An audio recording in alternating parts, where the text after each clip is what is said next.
Tu bois un café et là ton organisme se dit «Ah, on redémarre enfin cette vieille machine». En quelques minutes, la caféine entre en scène et agit comme un petit coup de fouet. Elle stimule le cerveau, aide à te sentir un petit peu plus réveillé, plus alerte et parfois même un petit peu trop sûr de toi. Oui, soudain répondre à 3 messages, ranger la cuisine et refaire ta vie avant 10 heures semble être une excellente idée, peut-être moins pour ton corps. Mais le café ne fait pas que réveiller. Chez certaines personnes, il peut aussi accélérer légèrement le rythme cardiaque, augmenter la nervosité, voire réveiller l'anxiété qui dormait tranquillement dans un coin. En gros, ton corps hésite parfois entre merci chef et calme-toi un peu quand même. Autre effet bien connu, l'envie d'aller aux toilettes peut débarquer plus vite que prévu. Le café a un léger effet diurétique, surtout à forte dose ou si tu n'es pas habitué.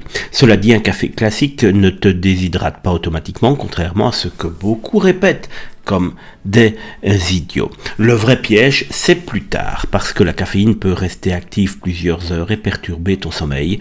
Et un mauvais sommeil, c'est souvent plus de fatigue le lendemain, donc plus de café. Le cercle infernal, voire version expresso. Le bon conseil santé, savoure ton café mais sans transformer ta tasse en perfusion.